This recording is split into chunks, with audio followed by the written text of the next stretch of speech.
Isn't the weather just beautiful?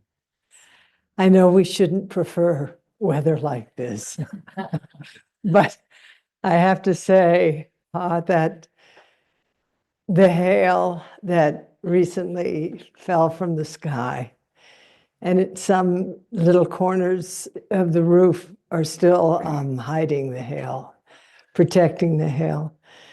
And the air feels so clean, and blossoms, the hardiest, the most resilient, are still hanging, hugging their little branches. And the birds in the morning are delirious. And that's a little bit how I felt these last mornings being here, kind of delirious, but it may be for other reasons. Partly because the reality of practice is very strong right now as we sit in a world that is really complicated.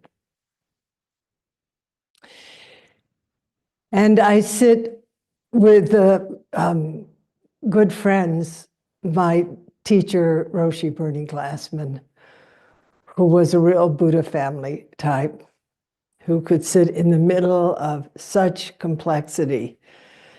As I sat next to him in Auschwitz for several years, and really rest, I think he did, in not knowing, in a kind of fascinating equanimity, but the equanimity of not passivity, but inclusivity, and not knowing. Going back again and again to this kind of radical openness that he was so capable of, even when he went off the rails. So I want to thank him. I learned so much from him. When he left, it was really hard for me. And then I think about Thich Nhat Hanh, with whom I practiced for many years and who actually turned me originally toward Buddhism. I need to thank Thai.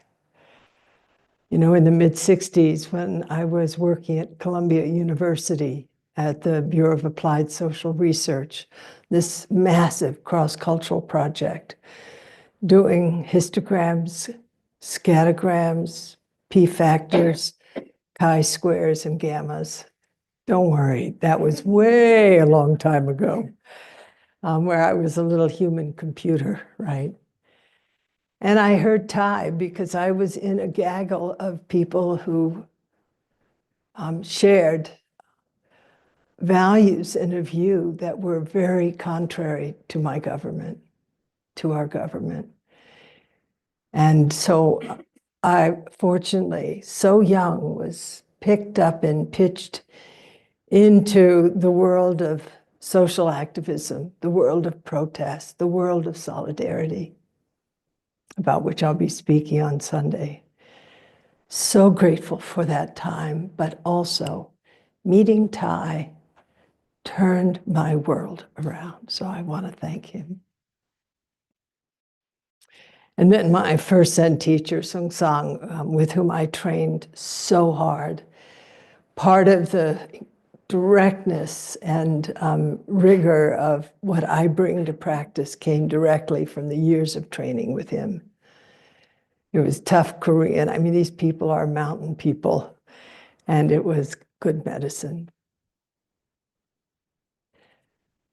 But today I've been reflecting on refuge, and this is what I want us to explore.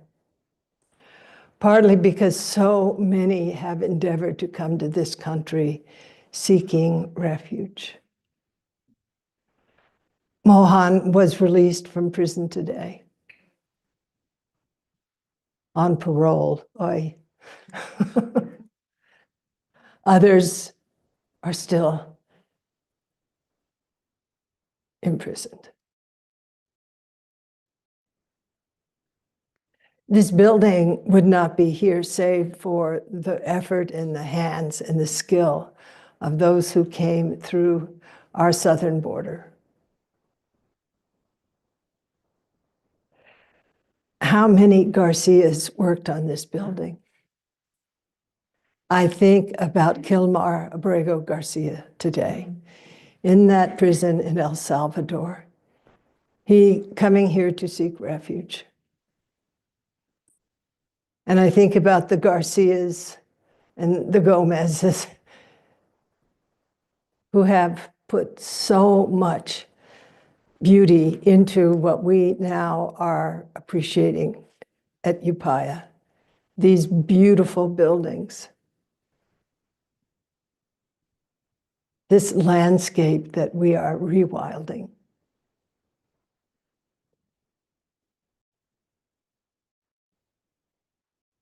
Anyone who has sown a Raksu or an Okesa knows, although I don't know if you have done it, but I hope you have, that every stitch that you put into this robe of the Buddha, which is hardly deserved, you take refuge in the Buddha, the Dharma, and the Sangha. And the 10th precept that we receive of the Bodhisattva precepts is do not defile the three treasures, the three refuges. You know, I came to Buddhism in the mid-60s, just having my life raw and exposed, filled with anger toward my government. And I realized that there was a path that could change not only my life, but really the life of this world, even if only a few of us embraced it deeply. Not that I have been able to do that perfectly, but I literally fell in love with practice. I fell in love with the teachings of the Buddha, not that they were romantic, but they were practical. Because I am a practical woman, in case you haven't noticed. So the question that we're sitting with today is, how do we uphold the three treasures?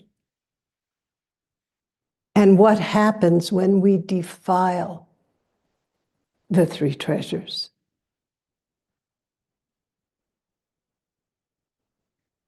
The three treasures being the Buddha. What is it really to take refuge in the Buddha? What is Buddha? What is it to take refuge? What is it to take refuge in the Dharma? What is the Dharma? And what is it to take refuge in the Sangha? What is the Sangha? And what is it to defile the Buddha? And what is it to defile the Dharma? And what is it to defile the Sangha?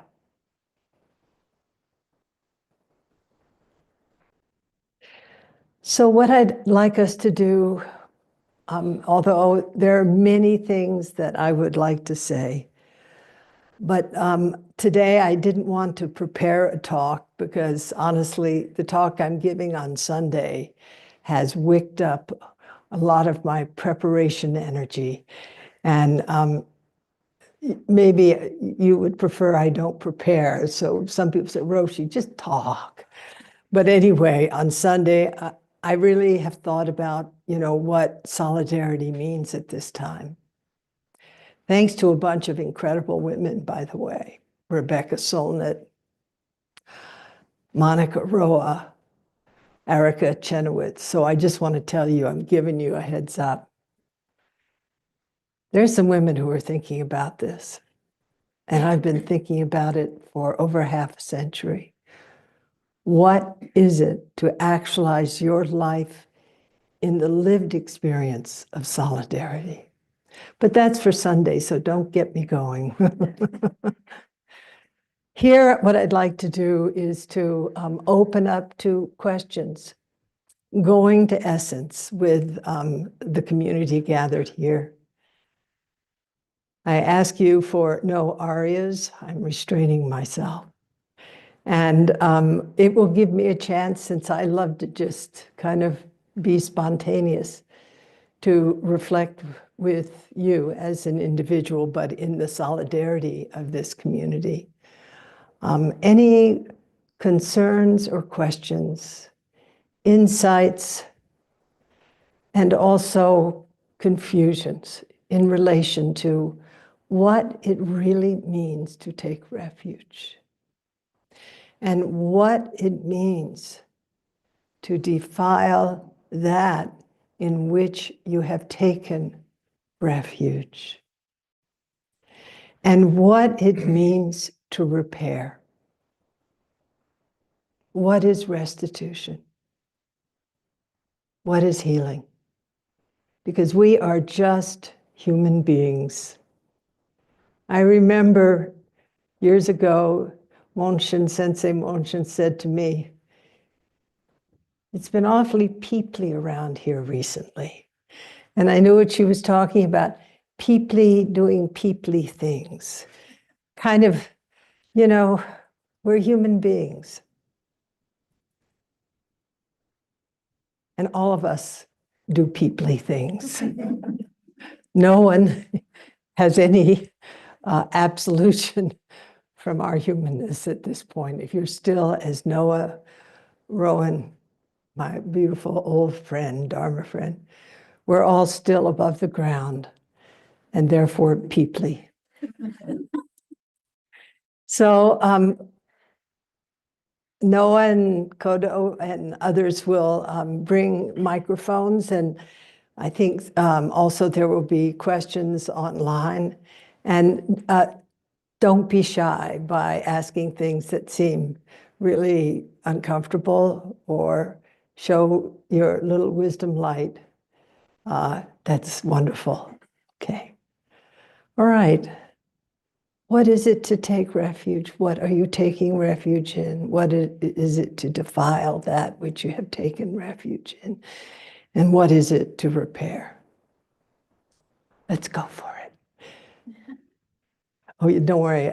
I saw you were just adjusting your hair. It's like, eek, not me. I know that gesture. And if you don't ask, I might ask you, if you don't mind. Is that okay? Yeah, makes you more alert. Okay. Yeah. Jorge. You. Muchas gracias, mi amigo. Gracias, Roshi. For me, what comes up when thinking of taking refuge is a scared, small self who believes that the world is too overwhelming and it is just to surrender themselves to the love and support that we can find in a bigger self that is manifested in the teachings, whatever form, in other people that are on the path, and eventually realizing in their own true bigger nature. Thank you so much. You said a word that I think applies to refuge. You said love. I think that is what draws us to let go. Not fear, but love. And I'm curious, Jorge, this is an important question you're asking. What is standing between you and your bigger self? Fear. Yeah. Absolutely. Wonderful. And what does fear teach you? I'm curious.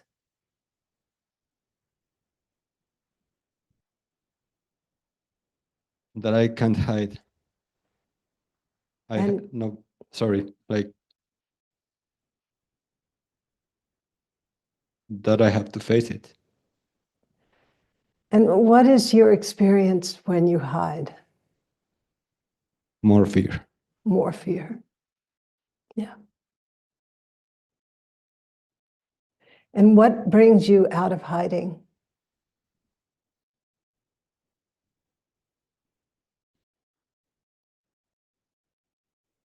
Courage. And what feeds that courage?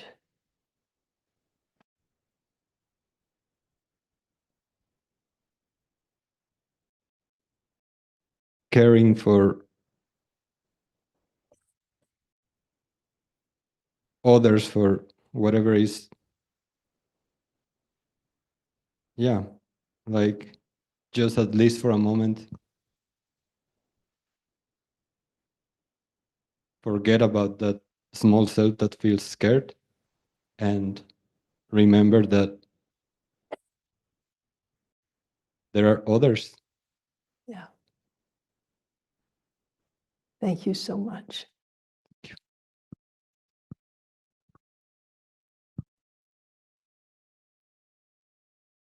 Let's just sit for a moment with what Jorge asked us. What brings us out of our fear is to care for others.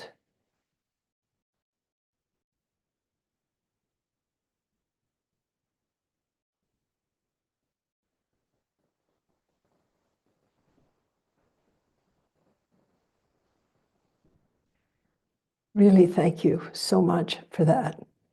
Actually, the neuroscience and social psychology affirm that. It's very interesting. When we are selfish, self-centered, it completely obfuscates the bodhisattva within us. It hides the bodhisattva within us. And what is so powerful is to turn toward that possibility in a particular way. And I'm reminded when I was working in the penitentiary here, well, you know, a lot of you have heard this, you know, death row, maximum security, only male murderers. It's my menu.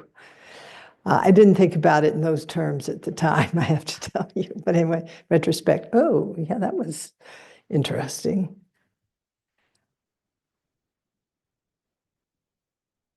So often we take refuge in the deed and not in who that person really is. So I never, as a practitioner and someone who worked as a volunteer in that setting years ago, I never denied the suffering that person had meted out on another or others. By the same token, and I wanted to know the crime and as much information about the crime as I could actually access. I mean, you can't turn away from suffering. It's just Dharma. This is our practice. It's to turn toward suffering, our own and others. It's not like, I'm only going to look at the bright side. That's not the Four Noble Truths. It's not the assignment, so to speak. The assignment is the truth of suffering is right there. There's roots to it, and there's also inside each being from the point of view of Buddhist practice. I and all beings, as it says in the Denkaroku in the first case about the awakening of the Buddha, I and all beings simultaneously in the great earth, simultaneously realize the way. So taking refuge in a person's Buddha nature, that was a great practice for me. I can name some names of the men I worked with. Terry Clark, John Price, Peter Rosa. I knew their crimes well. I never turned away from the reality of that kind of suffering, because those crimes also were suffering. The state of heart, mind, body, situational conditions, those were all part of what I felt I had to not ignore. But I didn't want to miss what was also there. I don't know if you watch these funny little videos on Facebook, but I'm totally fascinated with panning for gold. I don't know, it's got me. I say, if they're panning for gold, I press the thing and then I see they pall this rough stuff into this thing, and then they take their little beautiful, there's beautiful, though some are plastic, but most of these, really beautiful kind of pans, and they put them in the water and they scoot off the really rough stuff, and then they swirl and they swirl and they swirl, and then the dross or whatever, the stuff that's not heavy and true begins to kind of be washed out. And it takes a lot of grace, actually. It's beautiful how they do it. Maybe we should watch gold panning together. Because it's like practice. It's a mindful thing. It's so beautiful. And then, you hear the guy go, aha. And the water leaves, and then there's this kind of line of beautiful gold flakes that's come out of this mass of non-gold. And it's such an incredible, metaphor for me that there's gold in these our hills. And, you get the gross stuff out, that's easy. You just take your little paw and you move it aside. But you have to use water and grace and attention, fluidity, to finally allow that which needs to be let go of. And what is left is the brilliance of your true nature that all beings share. I and all beings simultaneously realize the way. Well, those are just words, until you do your own gold panning, in community, particularly a practice community. If you want to pan for gold, just go to a monastery. It's a lot of heavy, stupid stuff, and then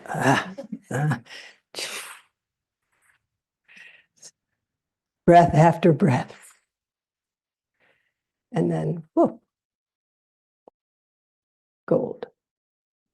It takes years to learn how to, because it's a bodily practice that we do to relate to the water, the flow of the river, the gold pan, and to find the body, hey Turner, the body that allows us to move things in a particular way that reveals who we really are. You can't do this grossly, honestly. It takes a kind of subtle relationship, ultimately, with things as they are. Yeah. So thank you for your question. I've been wanting to talk about gold panning for quite a while. Okay, what else?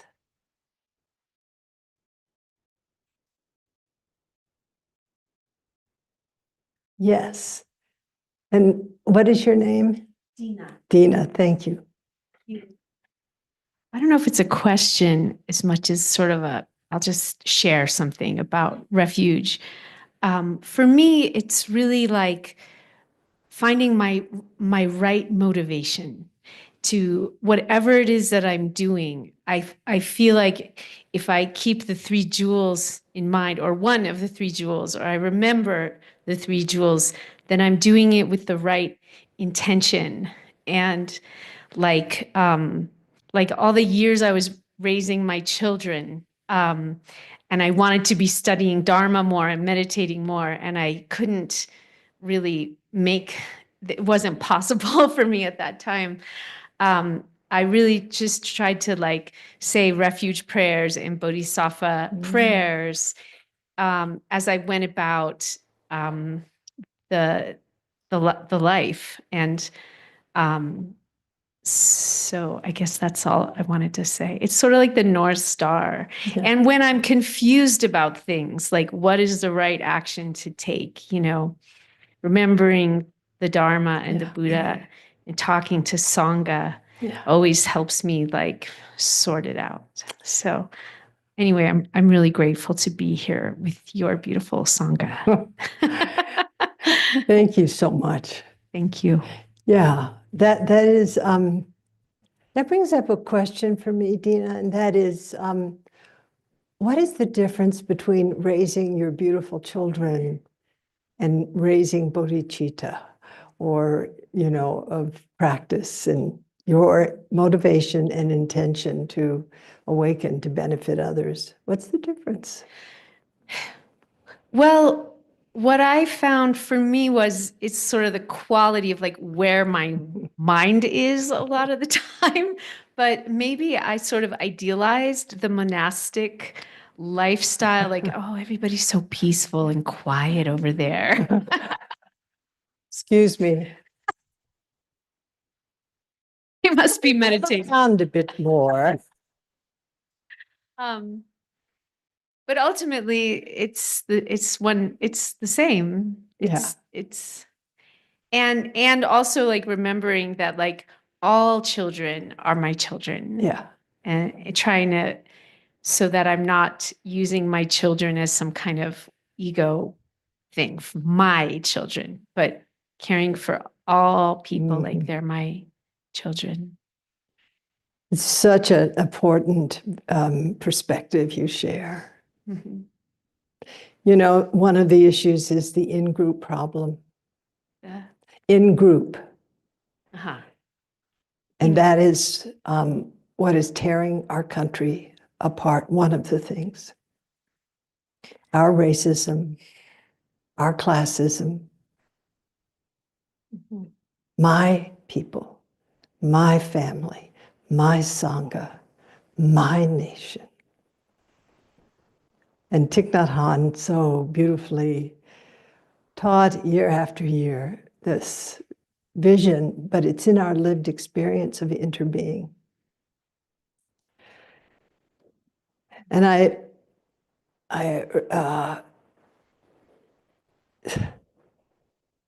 don't know if I said it to myself, or actually, I heard Brother David say it about his eyeglasses once.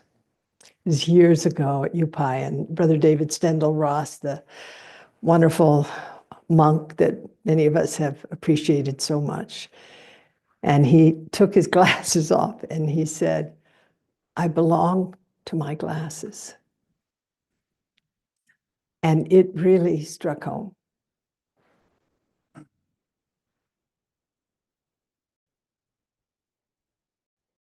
You belong to your children, but you also belong to everything.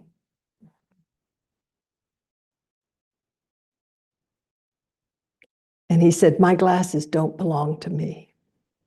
I belong to my glasses." So when we train people in the Zendo to put their zabuton down, this belonging has, in a way, the flavor of sacredness about it. You don't treat things just as objects. You are part of them. And so you just don't drop your zabuton on the Zendo floor. Just toss your zafu onto your zabuton. And we belong in a community to each other. That's also the sense. Or this building. We belong to this building. And how we take care of this building. Or looking at Simon, who is doing such a beautiful, and Jisho, these two bodhisattva, kitchen bodhisattvas in the kitchen. And Henry, you belong to the yeast that raises your bread. And Simon, you belong to the noodles. Thank you. You belong to the pantry. You know how that, I mean, really, it's just a very different feeling, you know? I take refuge in the noodles, right? Yeah. I take refuge in Turner's smile. He taught me something because I'm doing a little PT, you know, and there's one little sort of piece I'm kind of missing, and Turner just, I belong to you, Turner. Really, that's the work. It's actualizing that sensibility, knowing that we are so stupid most of the time. I mean, really, it's just incredible. Putin is so stupid. Hi. I love you. But we belong to Putin. Thich Nhat Hanh saw that so clearly in his poem, Please Call Me by My True Names. We belong to the structures of violence in our country. We also belong to the structures of possibility.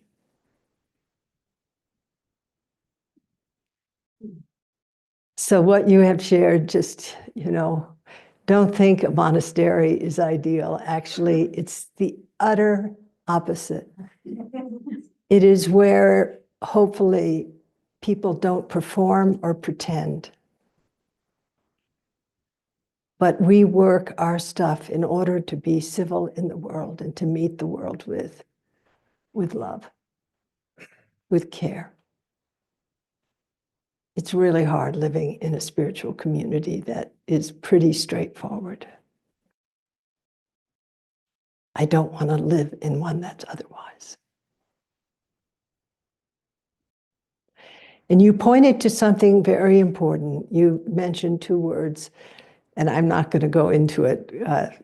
People know I'm hot on the subject of motivation and intention, but only to say that our motivation is a reflection of our values, of our character, of who we really are. And that is not actualized in solitude. It is actually actualized in solidarity. The common vow that you mentioned, that we all share in this room, of what it is to awaken in order to truly not be so stupid and harm others, and to serve others, and to be of benefit to others. So thanks for sharing your values and also your intention to actualize that. Yeah. Just take a breath and appreciate Dina's question and get over the waterfall of words for a minute.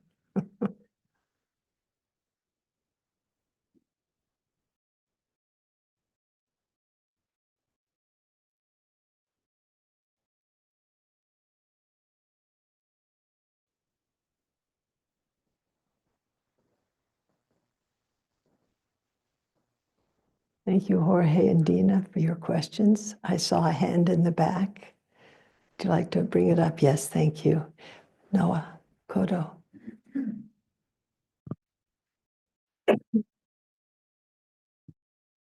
My name's Hernan.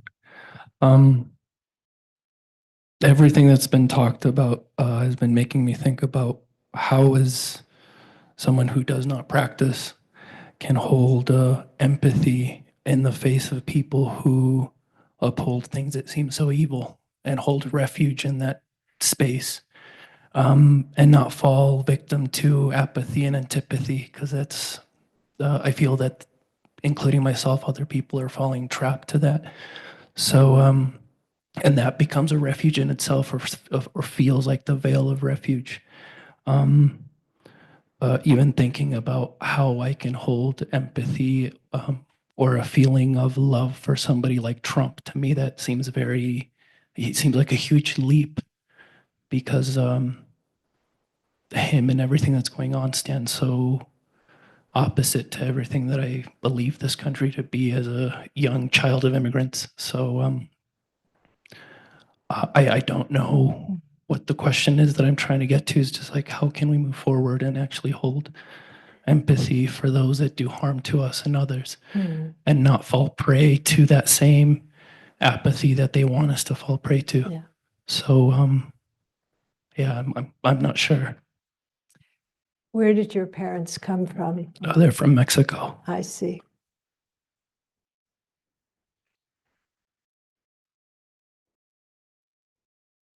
Your question is so important because our immediate response, I don't want to say many of us have an immediate response of aversion toward those who are cruel. And rightly so. There's no excuse for cruelty. I described to someone, created a kind of term of Trump's approach, which I called performative cruelty.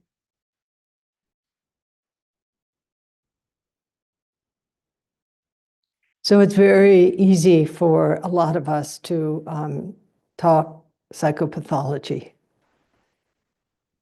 in relation to the authoritarian figures that are holding sway in many parts of the world. You sure have a great president coming from Mexico, Jorge. I like her a lot. She's got chutzpah. It's very cool.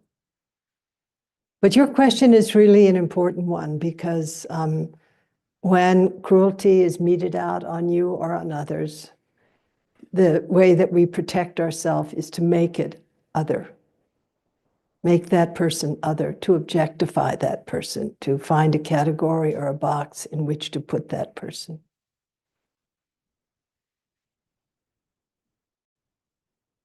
It's very difficult if you don't have a practice and people to hold your feet to the fire, not the perpetrators, the victimizers, but good friends or good teacher.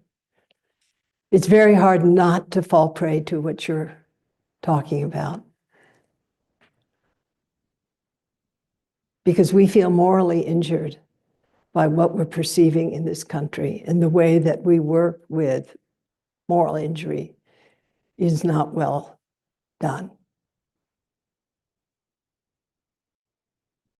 Our self-righteousness, or a need to protect ourselves, or the feeling of hatred because we are part of the system that actually is engaged in direct and structural violence.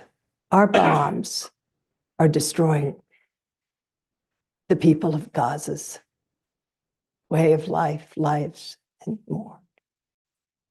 Our taxes pay for those bombs. We're part of it.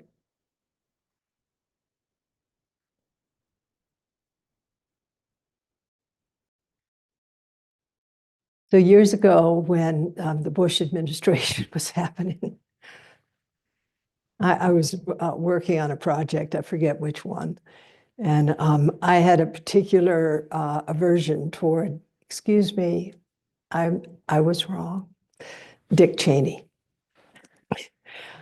I just couldn't, excuse me. I hope I'm not taken to getting you by, I loathed him. His thin lips, his hard little blue eyes, the whole thing. I really had a problem with Dick Cheney. I mean, I've had problems with other people, but somehow he really got me. And I didn't share it with other people. I didn't say, I hate Dick Cheney.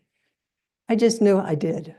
And so I had to look at that because actually what I was feeling was so unpleasant toward Dick Cheney. I was like, oh, that's a very unpleasant feeling. I'm suffering. And it wasn't Dick Cheney who was causing me suffering. I was causing it. And it was like, holy mackerel, I'm causing myself suffering because I have engaged in some kind of projection, which I'm sure is accurate in relation to Dick Cheney. And I did a kind of thought experiment because, I've been accompanied a few people as they die. I said, if Dick Cheney were dying and I was asked to come alongside Dick Cheney, would I do it? Of course, I wish he were dead when I was doing this. So I tell you, I had a real problem. And so I said, of course I would. Just like I worked on death row with people who had done horrible things, really horrible things. I came alongside them 3 or 4 times a week. What's the difference between them and Dick Cheney? Not much. Actually, not much in terms of me feeling such aversion toward Dick Cheney. And I realized Dick Cheney is a human being.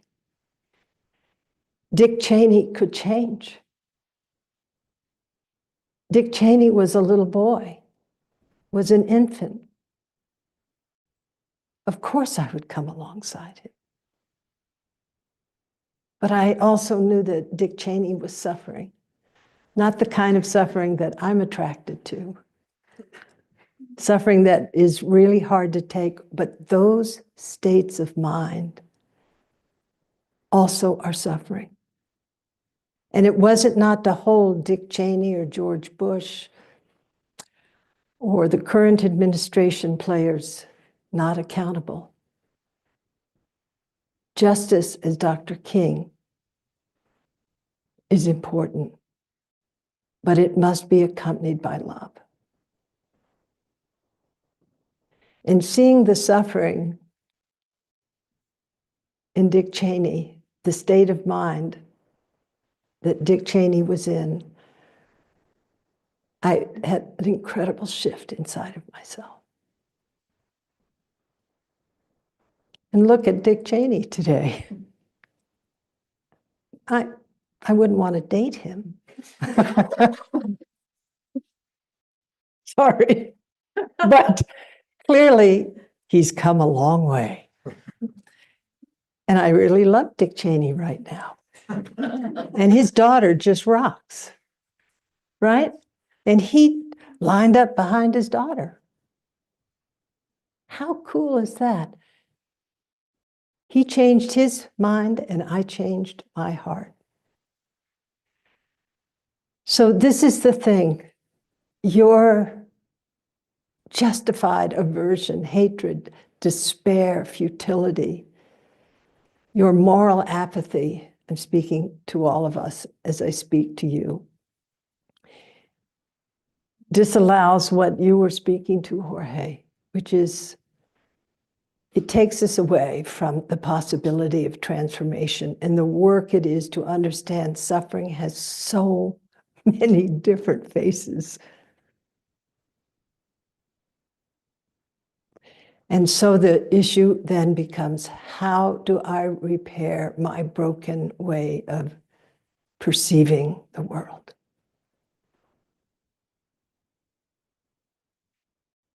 And I think that Dina pointed toward it and Jorge pointed toward it. And that is, go to where there is suffering that is, in a way, aligned with your capacities to meet it. You don't have to go to death row. Live in a monastery.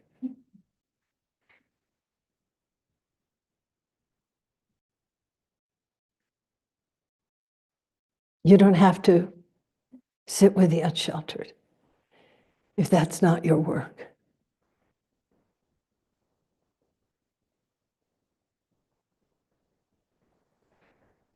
Go to where you can learn to care safely and deeply and broaden that capacity in time.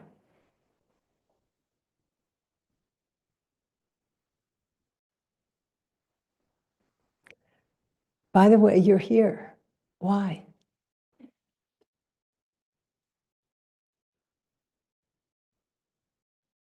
Funny, but seeking refuge.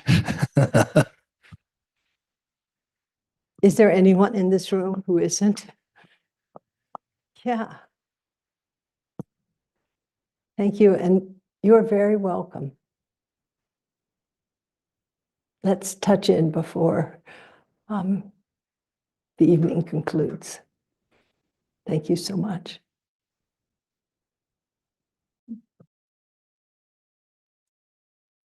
Well, that's it.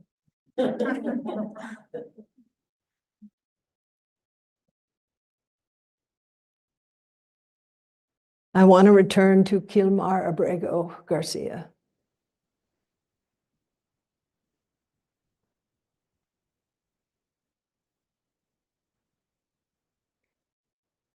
You might not pray, but I ask you to pray, not only for him, but that this administration comes to its senses. Not only for Kilmar, but for all those who find themselves in that hell realm.